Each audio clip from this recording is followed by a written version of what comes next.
What's up, guys? We are back with a Premium DNA review, and we are jumping into Wave 1 of Battletoads today. Now, I've previously looked at one. I took a look at the New Jersey Toy-Con exclusive Zits, but we're going full on into the actual wave now. And we're going to start with the other Battletoad that's in this first wave. We're going to take a look at RASH. Now, in comparison to that exclusive, that thing had very NES cartridge style packaging. These are in a more, I guess, more normal style packaging for Premium DNA. So you get a slipcover, and then they all come in really big, very different size boxes too. So the Toads get a slipcover that has their logo on it, and then you get the Battletoads logo on the spine. Pop that slipcover off, and you've got your figure there in the big window. And then one spine on this one is going to give you some cross-sell. The other spine is actually blank. And then the back of the box gives you sort of a loadout for what RASH comes with, gives you a big product shot, and then shows you these really, really goofy accessories that these figures include. So yeah, let's do it. Let's pull them out and take a look. And here we go, out of the package, our Battletoads Wave 1 RASH figure.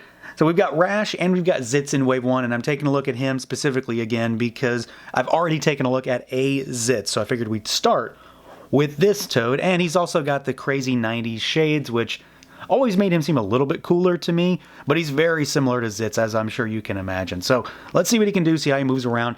He is pretty decently articulated. Like, these guys do feel good. I will say that he feels a little bit more solid than that Zits that I had, and I believe he was kind of an earlier figure. He was definitely an earlier figure, but in the sense that this guy seems to maybe have had a little bit of a refinement done on him, possibly. So we've got a head that can look up. These guys have a really weird head system, and just the situation on how they are put together is odd because of their design. So the heads are these really oblong, crescent shape kind of things. So as you can imagine, there isn't a lot of room to maneuver these at times, but he can look up. And he can still look down, like that's still a good down angle. The head also does kind of bob up and down like this because of where the ball peg is situated. And you do have a little shimmy side to side, and then you've got your rotation.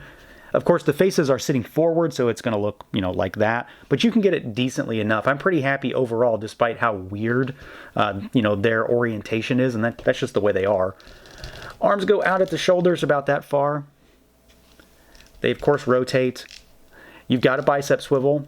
We've got double-jointed elbows, and they are pinless. You've got pretty decent range. It's way better than 90. It's not like super, super close. It's not a full-on like 180, but it's really good.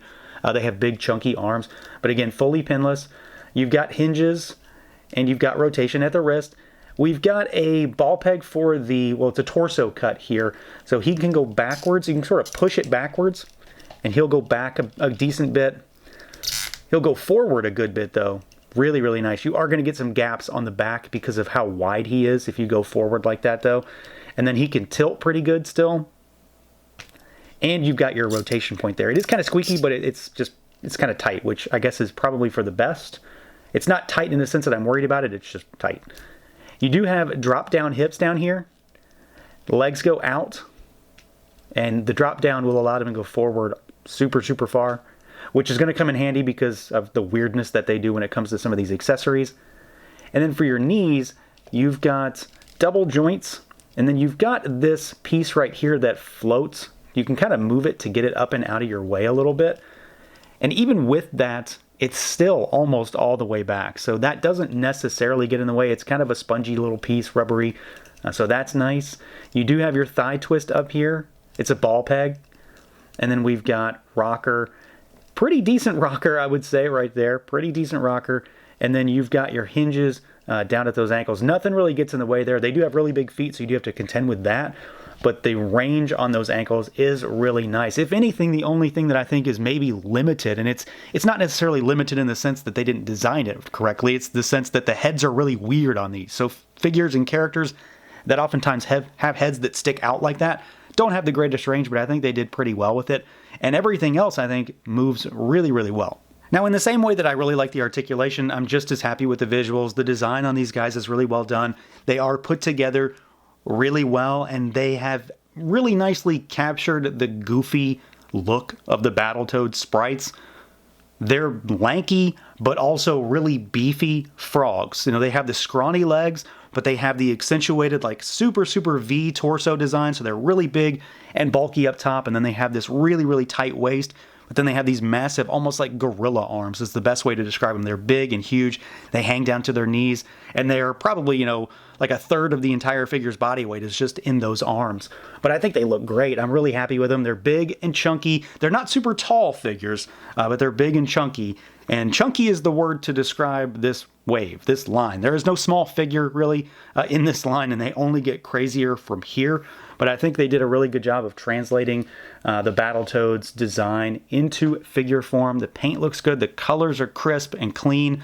That yellow pops against the green, and you've got this sort of, you know, the camo-ish patterning, which of course, you know, it's a frog, so, or a toad, and it works really, really well here. It looks, you know, it's like something that would be on an amphibian type creature. We've got floating pieces for the belt here, and it just sort of sits over the ab area. A little bit of paint on that. You could take it off if you want. It just pegs apart. And then, like I mentioned, these do move to help you get them out of the way when you are moving those knees. And they also have a decent amount of paint on them as well. There is a lot of paint on this figure. Everything is clean. Everything is really crisp. It's bright and vibrant. And it's a goofy looking figure. And that, I say that in the best way possible. This line is super, super weird, and I'm in for that kind of stuff. I love the exaggerated proportions on this guy, and a lot of that comes down to the arms, but a lot of it also comes down to the head sculpt with this like crazy, crazy, monstrously wide head sculpt and this super toothy grin that he's got. It's all painted in there. There's a little bit of shading up there as well. And then, of course, you've got these very 90s black glasses, which I think look really cool. And again, was kind of the reason why I wanted to do RASH first, not necessarily because I've already done Zits, but because I really like those. They are removable, too, and they fit on him really, really well. You can just pop them off, and then you've got his eyes under there. You've got the black with the white. I definitely prefer him with the glasses on because it's going to make him stand out to Zits quite a bit. But if you wanted to, you can pop those off, and then they just sort of like press right in. They like almost form fit into the eye sockets. There's little grabbers in there that will sort of hold them and cinch them down.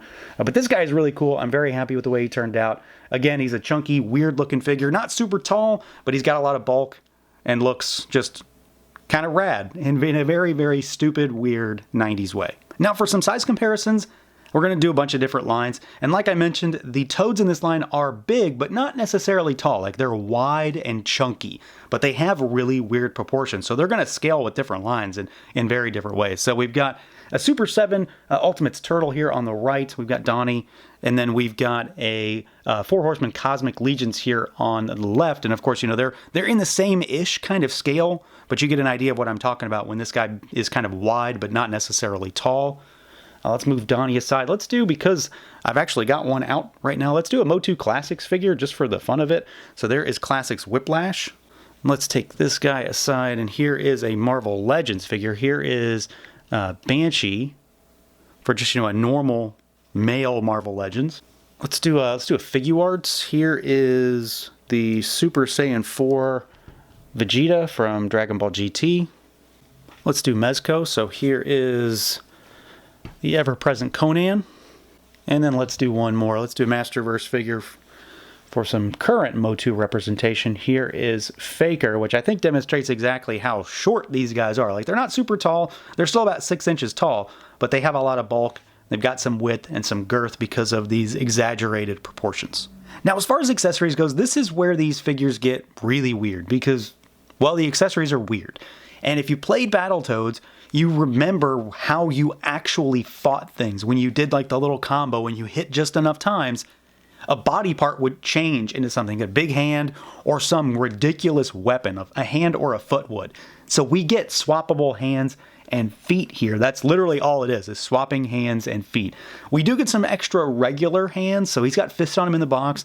You get a set of gripping hands. He doesn't come with anything to grip, but you know, I'm sure you can take care of that. And then we get a set of grasping hands, like these really big grasping hands. So you get 4 extra hands to complement the fists. And then we get 1 extra weapon hand, which is this big monster hand. It is heavy, and you know, there is going to be some balancing you're going to have to do with some of these for sure. But he does have one of the big hands, so you can use that to grab somebody or to backhand something. But the rest of what RASH has are all feet. And this is just weird stuff. So you would just pop the feet off, and they do just pop off. There's nothing difficult about swapping feet on this guy. I am going to suggest that when you put the accessories on, you might want to heat them up just to be safe. But we get the spring spiked ball. And these are big, like, you know, they're big. If you bought like the Mad Balls figures that they did, it's kind of similar to that, like really big, weird accessories. So you get this big spiked ball, and like what's cool is the spike, actually, the spring rather, is actually kind of springy. You know, don't stress this obviously, but you've got that, and there's a ton of paint on this. It's just all dry brushing, but it is not just flat plastic, so I do like that. We get the axe, and again, it's humongous. This thing is like, you know, more than half the height of the figure, and it's all dirtied up and it's pitted and it's cracked. And then you just stick the leg down in there, and of course I'll have pictures showing all of this stuff. And then we also get the big spiked boot. Now, balance is going to be the name of the game with this guy because of all this stuff. Like, you can't have something on the figure and him just be standing there normally. You're going to have to balance him. You might want to get a stand involved, but these are really cool, and they are a like signature stupid thing in Battletoads, where you did that little combo and then you would bash somebody with something, or, you know, they would turn into like a wrecking ball, that kind of thing, all that weird stuff where they shape-shifted. So you've got a lot of that represented with these accessories, and all of them look good. They're really big, they're oversized, exaggerated designs, and then they all do have a decent amount of paint on them too, to highlight a lot of this sculpt. So this guy does come with a decent amount of stuff, if not for, you know, necessarily saying that he has a ton of actual accessories in terms of piece count. There's a lot of plastic here no matter what. Like, all of these accessories are really big and substantial. So yeah, overall, I think this is a really solid figure. RASH is a cool entry in the line, and I'm not really surprised. You know, it's more of the same from that Zitz figure I took a look at not too long ago, and he should be. He's, you know, the same kind of figure, but this is the complete package this time around. Whereas that figure didn't really have any accessories, this gives me the full thing, where I get all of these weird, stupid accessories. And I say stupid in the best way possible, because the goofiness of the game really comes through those accessories in many ways, and I'm really glad we get a decent number of them with these guys. He moves well, he looks good. It's a goofy figure. I love goofy figures. And then, like I said, I do think he had maybe some refinements in some of the joints. Something feels a little bit more robust about this guy. He doesn't move any differently, really, but something just feels a little bit better, for lack of a better way to describe it. So that's going to do it for this look at the PremiumDNA Battletoads Wave 1 RASH. Let me know what you guys think. Feel free to like, comment, subscribe, and share, and until next time.